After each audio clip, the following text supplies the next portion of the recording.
أنفسنا ومن سيئات أعمالنا من يهده الله فلا مضل له ومن يضلله فلا هادي له ونشهد أن لا إله إلا الله وحده لا شريك له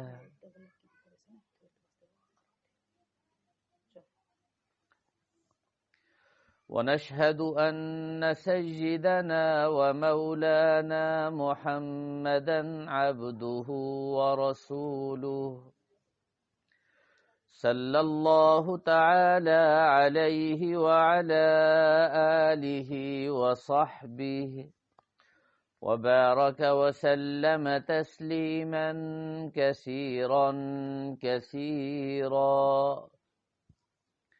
أما بعد فأعوذ بالله من الشيطان الرجيم. بسم الله الرحمن الرحيم. إن بعض الظن إثم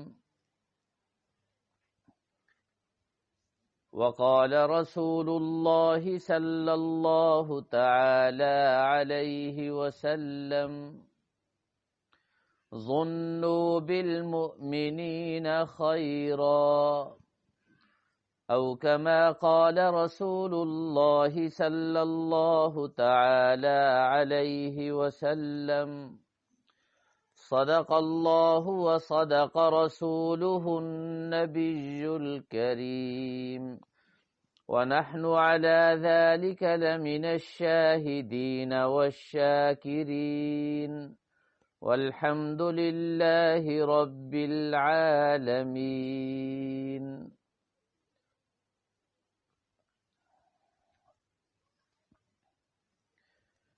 انتہائی قابل قدر معزز خواتین، میری محترم مائیں، بہنیں اور بیٹیاں،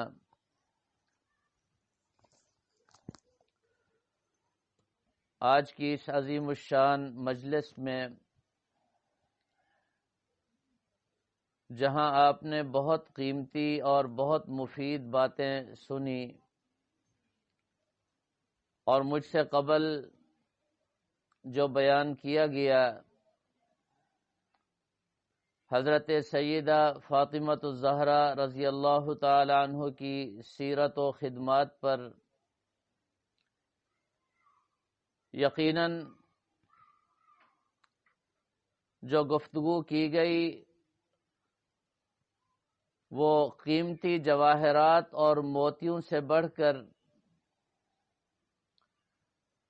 اللہ تبارک و تعالی ہم سب کو سمجھنے اور عمل کرنے کی توفیق عطا فرمائے۔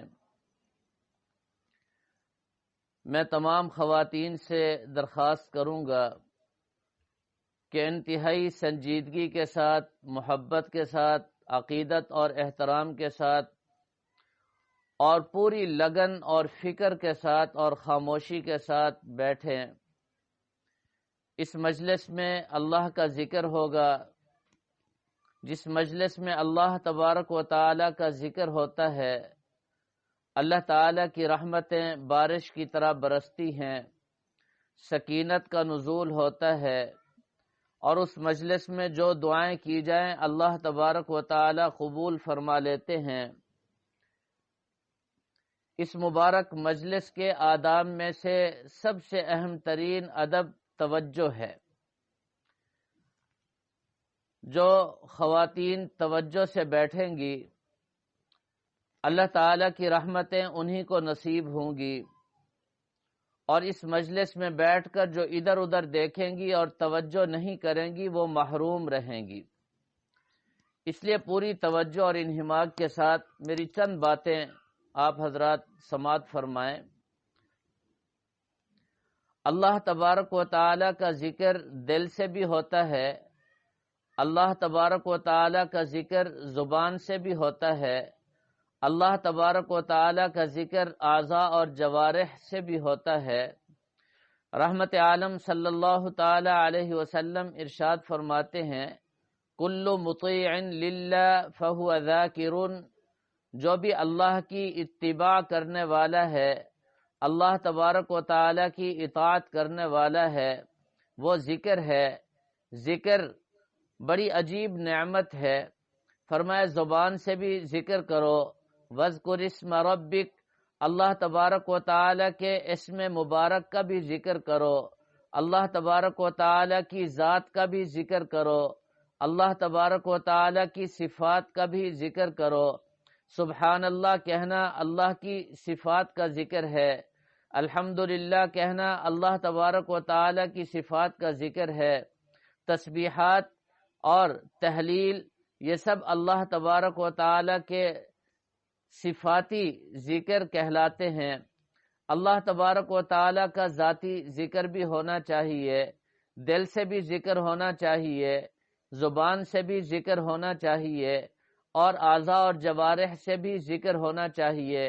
آنکھ بھی اللہ کا ذکر کرنے والی، کان بھی اللہ کا ذکر کرنے والے، بال اللہ کا ذکر کرنے والا بن جائے، اور انسان اتنا ذکر کرے، فرمایا اذکروا اللہ حتی یقولوا انہ مجنون، کہ تمہیں دیکھنے والے کہیں کہ یہ دیوانے اور پاگل ہو گئے۔ مجنون یعنی جنون کی حد تک اللہ کا ذکر ہونا چاہیے۔ یاد رکھیں، جو بھی اللہ کا ذکر چھوڑ دیتا ہے، جو بھی اللہ کا ذکر چھوڑ دیتا ہے، توجہ میری طرف کریں گے بات سمجھ میں آئے گی، بڑا اہم نقطہ عرض کر رہا ہوں۔ جو بھی اللہ کے ذکر کو چھوڑ دیتا ہے، اور جو بھی شیخ کامل سے اصلاح کے تعلق کو چھوڑ دیتا ہے، مرد ہو یا عورت ہو، سب سے پہلی خرابی اور سب سے پہلی بیماری اور سب سے بڑی مصیبت اور سب سے پہلا نقصان اس کا جو ہوتا ہے، فرمایا کہ اس کا دل بدگماں ہو جاتا ہے، اس کا دل بدگماں ہو جاتا ہے۔ یہ سب سے پہلی بیماری ہے۔ سب سے پہلی بیماری اللہ تبارک و تعالی کے ذکر کو چھوڑنے کی، فرمایا بدگماں ہونا۔ بدگمانی یہ بہت بڑی بیماری ہے اور سب سے پہلی بیماری ہے۔ تمام بیماریوں کی ابتدا اسی بیماری سے ہوتی ہے۔ سب سے پہلے انسان اپنے بہن بھائیوں سے بدگماں ہوتا ہے، سب سے پہلے انسان اپنے گھر والوں سے بدگماں ہوتا ہے، پھر یہ بدگمانی بڑھتے بڑھتے دوستوں سے، اعزاء اقربا سے، پھر یہ بدگمانی بڑھتے بڑھتے اللہ تبارک و تعالی کے نیک بندوں سے، پھر یہ بدگمانی بڑھتے بڑھتے اللہ تبارک و تعالی کے اولیاء سے اور صحابہ کرام سے، اور پھر یہ بدگمانی جب بڑھتی ہے تو جناب رسول اللہ صلی اللہ تعالی علیہ وسلم سے بھی انسان بدگماں ہو جاتا ہے، اور پھر یہ بدگمانی جب اس سے بھی بڑھتی ہے تو ایک وقت ایسا آتا ہے کہ انسان اللہ تبارک و تعالی سے بھی بدگمانی کرنے بیٹھ جاتا ہے، اور جب اللہ تعالی سے بدگمانی کرتا ہے تو پھر اس کا ایمان باقی نہیں رہتا، اس کا ایمان ضائع ہو جاتا ہے۔ انتہائی معزز اور محترم خواتین، پوری توجہ اور انہماک کے ساتھ میری بات کو سنیں۔ سب سے زیادہ یہ مرض عورتوں میں پایا جاتا ہے، سب سے زیادہ یہ بیماری عورتوں میں پائی جاتی ہے۔ وہ بدگمانی بہت زیادہ کرنے لگتی ہیں۔ دو بیماریاں بڑی خطرناک ہیں، ایک خود بینی اور ایک بد بینی۔ خود بینی یہ بھی بہت سخت بیماری ہے۔ خود بینی، انسان اپنی اچھائیاں دیکھتا رہے، میں اتنا اچھا۔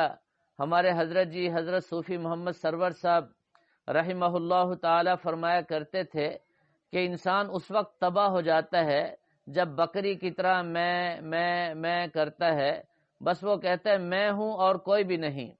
فرمایا یہ میں انسان کو تباہ کر دیتی ہے، اس کو کہتے ہیں خود بینی۔ اور ایک ہے بد بینی، دوسروں پر جب بھی نظر ڈالتا ہے تو ان کی برائیاں اور ان کے عیب دیکھتا ہے، فلاں میں یہ عیب، فلاں میں یہ عیب، فلاں میں یہ عیب۔ فرمایا جب اپنی برائیاں اور اپنے عیب انسان نہیں دیکھتا، اپنے عیبوں پر سے نظر اٹھا لیتا ہے، تو پھر انسان کی سب سے بڑی بربادی شروع ہو جاتی ہے۔ پھر اس کو دوسروں کی خوبیاں اور دوسروں کی اچھائیاں نظر نہیں آتی، بلکہ دوسروں کے عیب اس کو نظر آتے ہیں۔ چنانچہ نتیجہ کیا نکلتا ہے؟ نتیجہ یہ نکلتا ہے کہ انسان کہتا ہے میں اچھا باقی سب برا، میں اچھا باقی سب برا۔ جب یہ کیفیت انسان کی پیدا ہو جاتی ہے تو پھر انسان مختلف بیماریوں میں، مختلف ہلاکتوں میں اور مختلف خطرات میں مبتلا ہو جاتا ہے۔ جسمانی بیماریاں بھی اس کو لاحق ہوتی ہیں، روحانی بیماریاں بھی اس کو لگنا شروع ہو جاتی ہیں، پھر مال میں برکت بھی کم ہو جاتی ہے، گھر میں عزت بھی خراب ہو جاتی ہے، اور پھر عمر میں اور صحت میں برکت باقی نہیں رہتی۔ ذہنی طور پر انسان مفلوج اور پریشان رہنے لگتا ہے۔ کتنے نقصانات ہیں اس کے، میں اور آپ اس کا اندازہ نہیں کر سکتے۔ اس لیے سب سے پہلی اور اہم بات میری آپ حضرات کو یہ ہے کہ سب سے پہلے ہم اپنے عیبوں پر نظر ڈالیں۔ میرے اندر کون سی خامی ہے، میرے اندر کون سا نقص ہے، میرے اندر کون سا عیب ہے۔ جب میں اپنے عیبوں کو دیکھنا شروع کروں گا تو مجھے دوسروں کا کوئی عیب نظر نہیں آئے گا۔ میرے اپنے عیب اتنا زیادہ، میرے اپنے اندر خامیاں اتنا زیادہ، میرے اپنے نقائص اتنا زیادہ کہ مجھے کسی کا نقص پھر نظر نہ آئے، مجھے پھر کسی کا عیب کبھی بھی نظر نہ آئے، مجھے دوسروں کی خوبیاں اور دوسروں کی اچھائیاں نظر آنے لگ جائیں۔ جب انسان کی یہ کیفیت بن جاتی ہے، انسان صحت مند ہو جاتا ہے، انسان پرسکون ہو جاتا ہے، انسان معاشرے میں معزز ہو جاتا ہے، انسان اپنے ماحول اور معاشرے میں با کمال بن جاتا ہے۔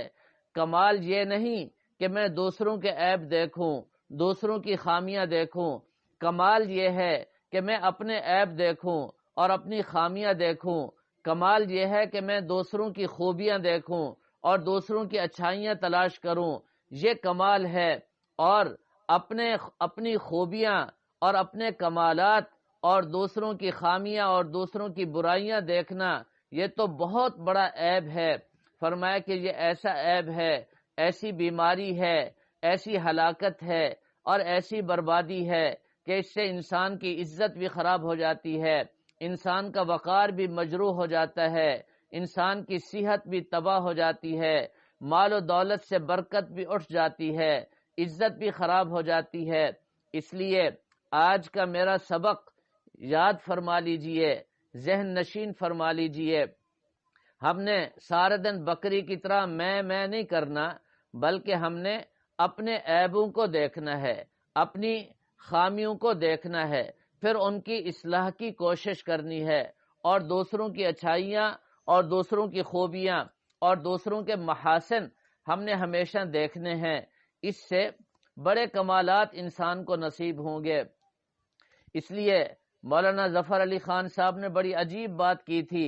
فرمایا نہ تھی جو اپنی برائیوں کی خبر رہے دیکھتے اوروں کے عیب و ہنر، نہ تھی جو اپنی برائیوں کی خبر رہے دیکھتے اوروں کے عیب و ہنر، پڑی اپنی برائیوں پہ جو نظر تو نگاہ میں کوئی برا نہ رہا، پڑی اپنی برائیوں پہ جو نظر تو نگاہ میں کوئی برا نہ رہا، تو کوئی بھی برا نہیں رہے گا۔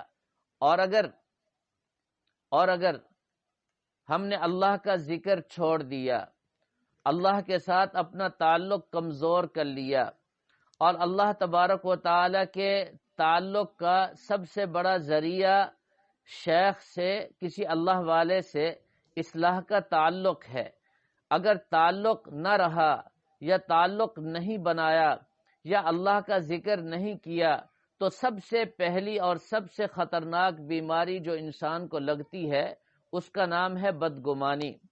اس کا نام کیا ہے جی؟ بدگمانی۔ پھر کیا ہوتا ہے؟ اپنی بہنوں سے بدگمانی، اپنے بھائیوں سے بدگمانی، اپنے ماں باپ سے بدگمانی، اپنے رشتہ داروں سے بدگمانی، اپنے ملنے والوں سے، پڑوسیوں سے بدگمانی، اور پھر بدگمانی کا سلسلہ یہاں تک نہیں ٹھہرتا، پھر اللہ والوں کے ساتھ بدگمانی، اللہ کے نیک بندوں کے ساتھ بدگمانی، پھر صحابہ کرام پر، پھر جناب رسول اللہ صلی اللہ تعالی علیہ وسلم پر، پھر اللہ تعالی کی ذات پر بدگمانی یہ شروع ہو جاتی ہے، اور پھر انسان ہلاک اور تباہ ہو جاتا ہے، برباد ہو جاتا ہے۔ اس لیے جناب رسول اللہ صلی اللہ تعالی علیہ وسلم نے ارشاد فرمایا، ایاکم والظن، بدگمانی سے بچو، بدگمانی سے بچو۔ فرمایا کہ بعض گمان، فرمایا کہ بدگمانی کیا ہے؟ اکذب الحدیث، فرمایا یہ سب سے بڑا جھوٹ ہے، سب سے بڑا جھوٹ ہے جو ہم نے اپنے اندر پالا ہوا ہے، نہیں ہونا چاہیے۔ فرمایا ظنوا بالمؤمنین خیرا، جب بھی کسی پر بدگمانی کا شبہ ہونے لگے، دل میں بدگمانی پیدا ہونے لگے، فرمایا اس کو دور پھینک دو، اچھا گمان کیا کرو اور خیر کی بات سوچ لیا کرو۔ ہمارے امام صاحب امام ابو حنیفہ رحمہ اللہ تعالی فرماتے ہیں، ایک انسان کے اندر 99 برائیاں ہیں، 99 خرابیاں ہیں، فرمایا ایک اس کے اندر خوبی ہے، تم ایک خوبی کو دیکھو، اس کی 99 برائیوں کو نہ دیکھو نہ سوچو۔ اور پھر میرے شیخ اور میرے پیر و مرشد حضرت اقدس حضرت صوفی محمد سرور صاحب رحمہ اللہ تعالی کثرت سے فرمایا کرتے تھے کہ تم نے اپنی آنکھوں سے دیکھا، مشاہدہ کر رہے ہو، اس واقعے کو ذرا توجہ سے سنیے گا، اپنی آنکھوں سے دیکھا، کسی نے مرا ہوا کبوتر اٹھایا، مری ہوئی مرغی اٹھائی، مری ہوئی بکری پڑی ہوئی تھی، اس کو آپ کے سامنے اس نے اٹھایا، اس کا لباس بھی اچھا، اس کی وضع قطع بھی اچھی، اور اس کا ظاہری حلیہ بہت اچھا، اس نے اٹھایا، اٹھا کر کے اس کو کاٹا، کاٹ کر کے اس کی بوٹیاں بنائیں، بوٹیاں بنا کر کے اس کو آگ پر چڑھا دیا، پکا لیا، پھر کھانے لگ گیا۔ فرمایا کہ اب یہاں دو پہلو ہیں، ایک پہلو تو یہ ہے کہ بدگمانی کرنا شروع کر دے انسان، اور ایک پہلو یہ ہے کہ یہاں پر بھی اچھا پہلو نکال لے، یہاں پر بھی کیا کرے جی؟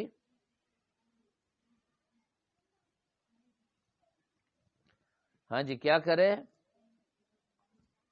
اچھا پہلو نکالے۔ کیا ہے وہ اچھا پہلو؟ دل میں سوچے کہ یہ مسلمان ہے، اللہ کا بندہ ہے، یہ حرام نہیں کھا سکتا، ممکن ہے اس کے گھر میں فاقہ ہو اور اس کے گھر میں کچھ بھی نہ ہو، کئی دن کے فاقوں کے بعد قرآن پاک میں اللہ تعالیٰ فرماتے ہیں الا مضطررتم الیہ، یہ مجبور ہو گیا ہو اور اللہ نے اس کو اجازت دے دی ہوگی، اور اس اجازت سے فائدہ اٹھا کر یہ مردار کو پکا کر کھا رہا ہے، یہ حلال ہی کھا رہا ہے، یہ صحیح کام کر رہا ہے، غلط کام نہیں کر رہا۔ اب دیکھیں، ایک اچھا پہلو نکال لیا، بدگمانی سے بچ گئے، بدگمانی سے بچ گئے۔ جناب رسول اللہ صلی اللہ تعالی علیہ وسلم نے فرمایا میں پیاز نہیں کھاتا، میں پیاز کیوں؟ فرمایا کہ انی اکرہ ریحھا، فرمایا مجھے اس کی بو ناپسند ہے۔ پیاز کو برا نہیں کہا، اس کے اندر جو بو ہے اس کی نبی پاک صلی اللہ تعالی علیہ وسلم نے نفی فرما دی۔ فرمایا کہ کسی انسان سے نفرت نہیں کرنی چاہیے، اس کے برے اعمال سے نفرت ہونی چاہیے، برائی سے نفرت ہو، انسان سے نفرت نہیں ہونی چاہیے۔ ایک اور واقعہ اور مثال عرض کرتا ہوں، توجہ چاہیے، بڑی اہم بات ہے۔ ہمارے سید الطائفہ حکیم الامت مجدد الملت حضرت تھانوی رحمہ اللہ تعالیٰ کے شیخ حضرت حاجی امداد اللہ مہاجر مکی رحمہ اللہ تعالی بہت بڑے اللہ والے بزرگوں میں سے تھے۔ ان کے دو مرید تھے، دونوں نے حضرت کے ہاتھ پر بیعت کی ہوئی تھی، تو ایک مرید کا تعلق زیادہ تھا اور دوسرے کا کم تھا۔ جس کا تعلق کم تھا وہ ہر وقت بدگمانی کیے رکھتا تھا، ہر وقت برائی سوچتا رہتا تھا اور اس کو حسد کی بیماری بھی ساتھ شروع ہو گئی۔ ایک دفعہ اس نے حضرت کے اس مرید کو جو حضرت کے بہت زیادہ قریب تھا کوئی غلط کام کرتے ہوئے دیکھا تو دل میں سوچنے لگا کہ بس آج تو یہ پکڑا گیا، میں حضرت کو جا کر اس کا یہ سارا واقعہ اور قصہ بتاؤں گا اور دلیل اور ثبوت کے ساتھ بتاؤں گا تو حضرت اس سے متنفر ہو جائیں گے اور اس سے دور ہو جائیں گے اور مجھے اپنے قریب کر لیں گے۔ چنانچہ یہ بڑا خوش ہو کر دل میں بڑی عجیب و غریب ترکیبیں سوچ کر حضرت کی خدمت میں حاضر ہوا اور عرض کیا، حضرت آپ کا جو فلاں مرید ہے اس کو میں نے فلاں گناہ کرتے ہوئے دیکھا ہے، میں نے اپنی آنکھوں سے دیکھا ہے۔ تو حضرت نے اس کی بات سن کر بڑا عجیب جواب دیا، ذرا توجہ چاہیے۔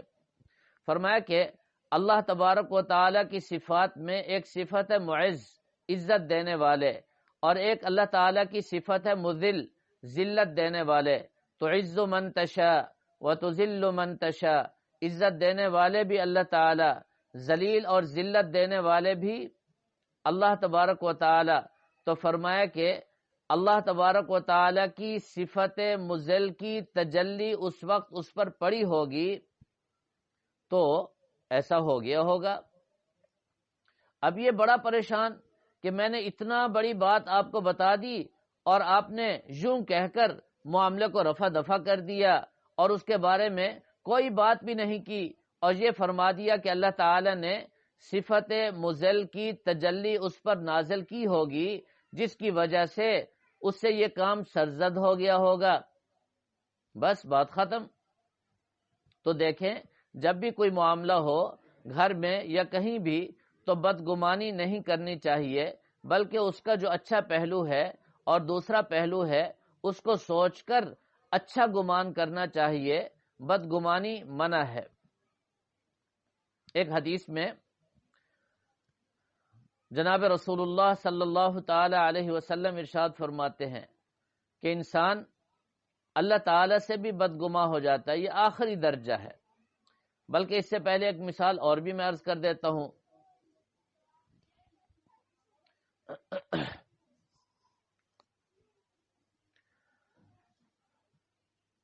بعض دفعہ انسان رسول اکرم صلی اللہ تعالی علیہ وسلم کے بارے میں ایسی بات کہہ دیتا ہے جو بدگمانی کی عادت پر دلالت کرتی ہے۔ مثال کے طور پر آج کل کسی نے یوں کہہ دیا کہ دیکھو جناب رسول اللہ صلی اللہ تعالی علیہ وسلم نے خود تو 9 یا 11 نکاح فرمائے اور ہمیں کہا جی صرف 4۔ اب یہ بدگمانی ہے۔ اس کو کیا خبر کہ جناب رسول اللہ صلی اللہ تعالی علیہ وسلم نے جو 9، 10، 11 نکاح فرمائے ان میں کیا حکمتیں اور مصلحتیں ہیں۔ بدگمانی نہیں کرنی چاہیے۔ رحمت عالم صلی اللہ تعالی علیہ وسلم کی ذات بابرکات پر معمولی سی بدگمانی، رحمت عالم صلی اللہ تعالی علیہ وسلم کی ذات بابرکات کے بارے میں چھوٹی سی گستاخی بھی انسان کو تباہ کر دینے کے لیے کافی ہے۔ کیا سوچنا چاہیے؟ اللہ تبارک و تعالی نے رحمت عالم صلی اللہ تعالی علیہ وسلم کو مجسم دین بنا کر کے بھیجا۔ باہر جو آپ کے حالات اور واقعات تھے، دینی احکامات تھے، وہ سارے کے سارے صحابہ کرام نے محفوظ کیے، اور گھر میں جو دین تھا اور گھر کے جو احکامات تھے، ظاہر ہے ایک بیوی اس کو محفوظ نہ کر سکتی۔ 10، 11، 12 بیویاں جب نبی پاک صلی اللہ علیہ وسلم کے گھر میں تھیں تو ان سب نے مل کر جناب رسول اللہ صلی اللہ تعالی علیہ وسلم کی گھریلو زندگی کے تمام احکامات شرعیہ کو محفوظ کیا اور امت تک پہنچا دیا۔ خود رحمت عالم صلی اللہ تعالی علیہ وسلم نے فرمایا، اکیلی حضرت عائشہ رضی اللہ تعالی عنہا نے مجھ سے آدھا دین لے کر میری امت تک پہنچایا۔ ذرا غور کیجئے، رحمت عالم صلی اللہ تعالی علیہ وسلم جب 25 سال کے تھے تو 40 سالہ حضرت خدیجۃ الکبریٰ سے نکاح کیا جو 2 مرتبہ بیوہ ہو چکی تھی، اور پھر ان کی وفات کے بعد گھریلو ضرورت کے پیش نظر حضرت سودا رضی اللہ تعالی عنہ سے نکاح کیا، وہ بھی بڑی عمر کی تھیں، بوڑھی تھیں۔ حضرت ابو بکر صدیق رضی اللہ تعالی عنہ جب حضرت عائشہ رضی اللہ تعالی عنہ کے بارے میں سوچ رہے تھے کہ میں رحمت عالم صلی اللہ تعالی علیہ وسلم کو پیشکش کروں، اور پھر ادھر بخاری شریف میں آتا ہے اللہ تعالی نے فرشتہ بھیجا ریشم کا کپڑا لے کر رحمت عالم صلی اللہ تعالی علیہ وسلم کو خواب میں پیش کیا اور حکم دیا کہ اس کو کھولیے۔ جب آپ نے کھولا تو اندر حضرت عائشہ رضی اللہ تعالی عنہ کی صورت نظر آئی، اور پھر فرشتے نے کہا ہذہ زوجتک، یہ آپ کی زوجہ محترمہ ہیں۔ 3 مرتبہ یہ خواب دیکھا۔ پھر رحمت عالم صلی اللہ علیہ وسلم نے فرمایا ان کان من اللہ یمضیہ، اگر یہ اللہ کی طرف سے ہے تو پھر اللہ تعالیٰ اس کا انتظام خود فرمائیں گے۔ تو حضرت ابو بکر سوچ بچار کر رہے ہیں کہ حضرت سودا بوڑھی ہو گئی ہیں، گھر کا نظام نہیں چلا سکیں گی، اور شاید وہ چند دنوں کی مہمان ہوں، تو رحمت عالم صلی اللہ تعالی علیہ وسلم کے گھر کو سنبھالنا اور گھر کی ذمہ داری کون اٹھائے گا؟ تو جا کر پیشکش کی کہ میری چھوٹی بیٹی عائشہ اس کے لیے حاضر ہے، اور آپ صلی اللہ علیہ وسلم خواب بھی دیکھ چکے تھے، قبول فرما لیا۔ اس کے بعد اچھا آپ ذرا دیکھیں جب رخصتی ہوئی تو کتنے سال باقی تھے؟ صرف 8 سال۔ 55 سال زندگی کے آپ گزار چکے تھے اور آپ کی حیات طیبہ کے صرف 8 سال باقی تھے۔ ان 8 سالوں میں حضرت عائشہ رضی اللہ تعالی عنہا نے گھر کا پورا دین محفوظ کیا، باقی ازواج مطہرات نے بھی۔ تو بہرحال عرض کرنے کا مطلب یہ ہے بدگمانی نہیں کرنی چاہیے، اچھا گمان کرنا چاہیے، اور اچھے گمان سے انسان کی دنیا بھی محفوظ ہو جاتی ہے، آخرت بھی بن جاتی ہے، دنیا کے نقصان سے بھی انسان محفوظ ہو جاتا ہے، اور آخرت کی تباہی سے بھی انسان بچ جاتا ہے۔ یاد رکھیں جب انسان بدگمانی کرتا ہے، بدگمانی کرتے کرتے کرتے کرتے ایک وقت ایسا آتا ہے پھر وہ اللہ تعالیٰ سے بھی بدگماں ہو جاتا ہے، اور پھر یہ بڑی خطرناک حالت ہوتی ہے۔ ذرا دیکھیے انسان کیا کہتا ہے اللہ تعالیٰ سے بدگمانی کرتے ہوئے۔ انسان کیا کہتا ہے؟ انسان کہتا ہے میں نے اللہ تعالیٰ سے اتنی دعائیں کی، اتنا مانگا، وہ تو دیتے ہی نہیں، وہ تو میری دعا قبول کرتے ہی نہیں، وہ تو مجھے عطا کرتے ہی نہیں۔ یہ کیا ہے جی؟ یہ اللہ تعالیٰ سے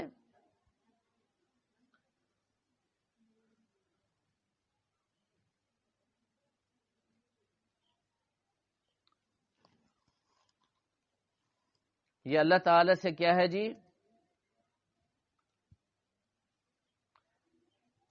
یہ اللہ تعالیٰ سے بدگمانی ہے، نہیں ہونی چاہیے، اس کے بڑے نقصانات ہیں۔ اور بعض بندے ایسے ہیں جو کہتے ہیں کہ ہم تو گناہگار ہیں، اللہ تعالیٰ ہماری سنتا نہیں، اللہ تعالیٰ تو صرف نیک بندوں کی سنتا ہے۔ یہ بھی اللہ تعالیٰ سے کیا ہے جی؟ بدگمانی ہے، نہیں ہونی چاہیے۔ اللہ تعالیٰ سب کی سنتے ہیں، سب کی دعاؤں کو قبول فرماتے ہیں۔ کبھی ایسا ہوتا ہے جو اللہ تعالیٰ سے انسان مانگتا ہے اللہ تعالیٰ وہی عطا فرما دیتے ہیں، کبھی اس سے بہتر عطا فرما دیتے ہیں، پتہ نہیں چلتا۔ مثلا ہم نے دنیا کی کوئی چیز مانگی، اللہ نے اس کے بدلے سبحان اللہ کہنے کی توفیق عطا فرما دی۔ ہم نے اللہ سے دنیا کی کوئی چیز مانگی، اللہ نے اس کے بدلے 2 رکعت نماز نفل ادا کرنے کی توفیق عطا فرما دی۔ فرمایا 2 رکعتیں دنیا و ما فیہا سے بہتر، اور 1 مرتبہ سبحان اللہ کہنا ساری کائنات سے بہتر اور افضل ہے۔ اور بعض دفعہ اللہ تعالیٰ اس دعا کے بدلے آنے والی کسی مصیبت کو ٹال دیتے ہیں، اور بعض دفعہ ایسا ہوتا ہے اللہ تبارک و تعالیٰ اس دعا کو ذخیرہ بنا لیتے ہیں۔ کل قیامت کے دن اس کا اجر و ثواب جب بندہ دیکھے گا تو کہے گا کاش دنیا میں میری کوئی دعا بھی قبول نہ ہوتی، ساری دعائیں اللہ تعالیٰ آخرت کے لیے ذخیرہ فرما دیتے۔ تو بہرحال یہ بدگمانی اپنوں سے شروع ہوتی ہے اور اس کا اختتام ہوتا ہے اللہ تعالیٰ کی ذات پر۔ تو بدگمانی سے بچنا چاہیے، بدبینی سے بھی بچنا چاہیے اور بدگمانی سے بھی بچنا چاہیے۔ بدگمانی بہت بڑی اور بہت بری بیماری ہے، اس سے اللہ تعالیٰ ہم سب کی حفاظت فرمائے۔ خاص طور پر خواتین کو میری درخواست ہے کہ اپنے دل کو ہمیشہ صاف اور پاکیزہ رکھیں، کسی پر بھی بدگماں نہ ہوا کریں۔ اللہ تبارک و تعالی ہم سب کو دین کی سمجھ نصیب فرمائیں، اعمال صالحہ کی توفیق عطا فرمائیں۔